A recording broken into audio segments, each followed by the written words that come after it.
안녕하세요. 최재천의 신간산책. 오늘 시간은 한편으로는 어렵고 한편으로는 재밌는 책입니다. 제목이요. 불평등을 넘어입니다. 불평등. 그리고 부제는 정의를 위해서 우리 뭐 할 건자, 우리 뭐 할 거냐 이건데요.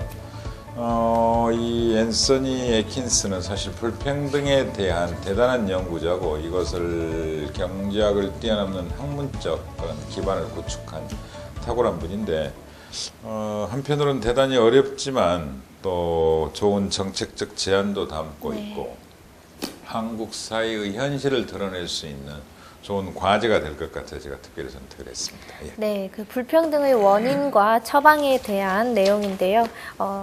많이 어렵지도 않고요. 어떤 경제하고 정치에 관심 있으신 일반 독자를 위한 책이라고 쓰여져 있더라고요. 먼저 이 책을 저희들이 말씀 나누기 전에 온북TV에서 준비한 영상 함께 보시고 이야기를 계속하도록 하겠습니다. 불평등을 넘어. 이 책은 현대 소득과 부의 분배 관련 조사의 대부인 앤서니 애킨슨이 쓴 책입니다.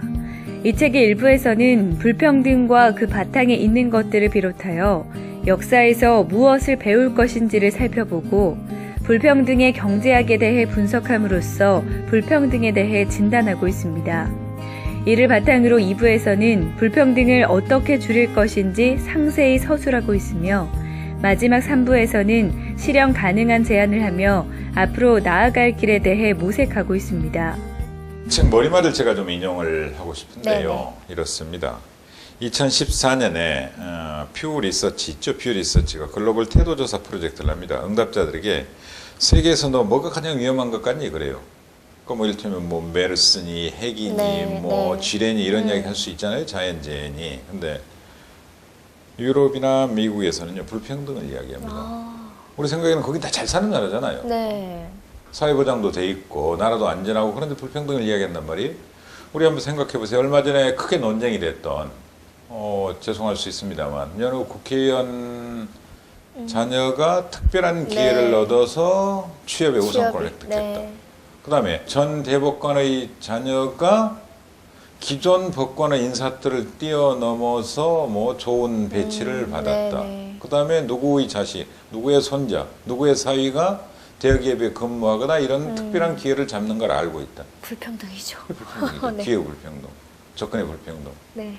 이게 정말 위험한 겁니다. 더구나 청년 실업, 이게 극단화되어 있는 우리 한국 현실에서 누구는 그런 식으로 바이패스를 하게 되고 누구는 특권을 가지고 접근하게 되고 이건 정말 심각한 위험이고 남북 분단을 뛰어넘어서 동서분단, 그렇죠? 지방과 서울의 분단, 그 다음에 중소기업과 대기업의 분단, 이 양극화, 극단적인 시대를 가속화시키는 대단히 위험한 거죠. 맞습니다. 그래서 이 불평등을 넘어서라는 이 불평등에 대한 우리 시대의 화두는 정말 중요한 겁니다. 이건 정치적 의제가 아닙니다. 사회적 의제입니다. 불평등은 너무나 중요한 문제이기 때문에 이걸 경제적 문제로 한정하거나 정치인들에게만 맡겨놔서 결코 안 되는 거죠. 예. 이 책의 저자인 앤서니 B. 애킨슨은 해마다 노벨 경제학상 수상 후보로 거론되는 인물인데요. 어떤 분이시죠? 예, 일단 거의 50년 넘도록 불평등만 연구하고 있고 조금 전에 말씀 주신 대로 노벨 경제학상 최고의 후보로 늘 거론됩니다. 언제까지는 받으리라는 겁니다.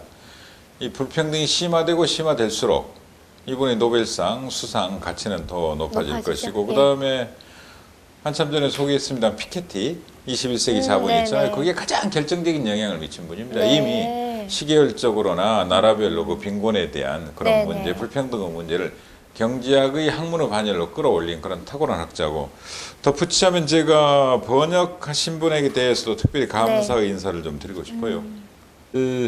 매경 논설인이신데 피케티 21세기 자본 번역한 분입니다. 얼마나 고맙습니까? 그 다음에 우리나라에서도 베스트셀러가 됐던 프리드만, 렉서스와 올리브나무. 정말 뉴욕타임즈 칼럼니스트인데 약간 보수적인 시각입니다만 재밌는 책이었잖아요. 이 책도 번역한 분인데 이런 작업들이 한국 사회를 얼마나 풍요롭게 하는지 우리들의 생각의 지표를 얼마나 넓혀주는지 특별히 감사 인사를 좀 전해야 되겠어요. 그 저자는 불평등과 정치의 상호관계가 좀 결정적으로 중요하다고 하는데요. 실제로 제2차 세계대전 이후에 만들어진 어떤 사회보장법, 또 임금 차별 금지법 등 성공적인 정부 개입의 좋은 사례이죠. 어떻게 보시는지요? 제가 두 가지를 이야기할게요. 네. 첫째는 1906년에 윈스턴 네. 처칠이 영국 하원에서 연설을 할 때 이렇게 말한 적이 있습니다. 1906년 윈스턴 처칠은 다 아는 보수주의자잖아요. 네네. 여왕폐하의 국민 중 어느 계층이든 최대한의 노력에 대한 대가로 생활임금보다 더 적게 받는다면 이는 국가적인 불행입니다. 사람들이 우리가 착취적인 거래라고 부르는 일을 하면서 아무런 조직도 갖지 못하고 대등한 협상을 하지도 못하고 좋은 고용주가 나쁜 고용주에 밀려나는 상황에서 이런 조건들이 압도하는 상황에서는 진보가 아니라 갈수록 더 퇴보하는 상태에 이르는 겁니다. 제가 주말이면 네. 영국 프리미어 리그를 보는데 주말마다 경기 한 번씩 하잖아요. 네네. 그 친구들은 우리나라 같으면 알바 주겠죠, 알바. 네. 그렇죠? 너 시간당 얼마만 가져 이럴 거 아니에요. 네. 영국에서 가장 부자 클럽이 첼시 클럽입니다. 작년에 우승했잖아요, 무리뉴 감독. 삼성 로고 있다가 최근에 요코하마 타이어로 바뀐 그 회사 있는데 첼시 축구 클럽은요 스스로 자발적으로 생활임금 재단이 인정하는 임금제를 도입을 해요. 자발적으로. 러시아 부자 출신 아니에요? 네네. 근데 영국에 와서 축구 클럽을 운영하면서 쭉 그 싸울까봐 그 알죠? 뒤쪽에 경비원들 쫙 서 있고 볼보이들 쭉 왔다 갔다 하고 네. 일주일에 한 번 와서 일하는 사람들한테 주 생활임금을 네. 준다니까. 영국은 주급이잖아요. 그 주에 생활할 생활임금을 줘요. 최저임금이 아니라. 그래서 나라가 안정감이 있는 겁니다. 그래서요. 근데 제가 더 덧붙이자면 여기에 불평등에 대해서 우리는요.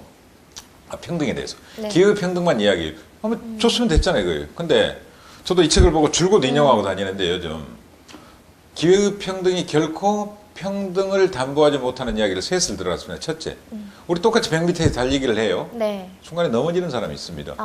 자기가 넘어지고 싶어 넘어졌어요. 그 다음에 두 번째, 똑같이 100m 달리기에서 1등을 해요. 근데 네. 어느 달리기 대회에 나가서 1등을 하면 10억을 받고 어느 달리기 대회에 나가면 아무것도 안 줘요. 그렇죠. 네. 똑같은 기회평등이 주어지더라도 다르단 말이에요. 네네. 그렇죠? 어느 공모전은 1,000만 원 주고 어느 공모전은 1억을 줘요. 그 다음에 세 번째, 그렇게 해서 결과를 가졌단 말이에요. 그럼 평등한 거냐? 근데 문제는 그게 자식한테 대물림이 돼요. 1억을 상금으로 받았던 대가로 받았던 사람의 자식과 네네. 아무것도 똑같이 달리기에서 1등을 했지만 중간에 넘어져 버려서 아무것도 못 받은 사람은 자식 한번 생각해 보세요.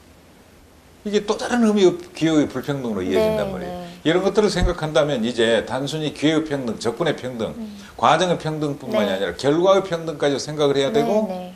우리가 늘 이야기하는 패자부활전. 미끄럼틀 사회잖아요. 대한민국 한번 쭉 미끄러지면 올라올 수가 없어요. 네네. 뒤로 돌아가야 올라올 수 있잖아요. 근데 그 자리에서 미끄럼틀 역으로 올라올 수 있나요? 올라오다 쭈르르 미끄러지고 어릴 때 경험하시죠? 근데 한국 사회는 그런 사회예요.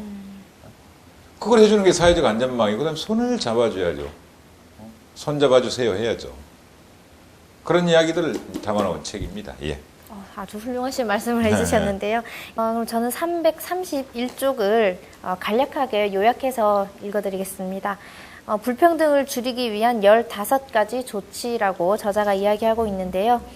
그중에 5개를 꼽자면 1. 정책 결정자들은 기술 변화의 방향에 관심을 기울이자. 2. 국가 차원의 임금 정책을 마련하자.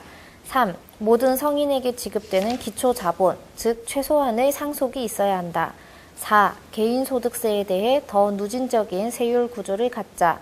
5. 나라별로 참여소득을 도입하자. 이 외에도 이제 10가지가 있는데요. 자세한 내용은 331쪽을 참고하시면 될 것 같습니다. 제가 욕먹을 그런 발언을 하나 이야기하면서 어떤 발언이시길래? 19세기에 미국 상원 의원이었던 마크 헤너가 이런 유명한 말을 했답니다. 정치에는 중요한 것이 2가지가 있다. 첫째는 돈이고 두 번째는 무엇인지 생각나지 네. 않는다. 네. 이게 이제 부표로 해석할 수도 있습니다만 역으로 세상에 돈 없이 돈이라는 윤활유 없이 네. 할 수 없는 일이 있나요? 그리고 또 역으로 정치를 통해서 바꾸지 못할 일은 또 없어요. 이 모든 문제를 종합적으로 네. 다루는 일은 정치거든요. 근데 우리는 정치를 경멸하고 외면합니다. 근데 또 뒤로 돌아서면 가장 하고 싶은 직업은 다들 정치라고 생각을 해요. 경멸하면서도. 이 모순을 어떻게 해결할까요? 제가 늘 인용하는 프랑스의 유명한 나중에 정치가가 된 클레망소가 했던 말 있잖아요. 제1차 세계대전 때. 전쟁은 너무나 중요한 문제라서 군인에게만 맡겨둘 수 없다 이런 말을 해요. 불평등의 문제는 너무나 중요한 문제라서 네. 정치인에게만 맡겨서는 안 돼요. 맞습니다. 기업인에게만 맡겨서는 안 돼요. 그런 선의에 기대서는 결코 세상은 바뀌지 않습니다. 하여튼 제 발언이 지나치게 정치적으로 해석되지 않기를 바라면서 불평등의 문제는 우리나라만의 문제가 아니라 맨 처음 네. 시작할 때 말씀드렸던 것처럼 전 세계 사람들한테 여론조사를 하면 네. 가장 위험한 것으로 지금 불평등을 들고 있다는 걸 늘 우리가 상기했으면 좋겠습니다. 네.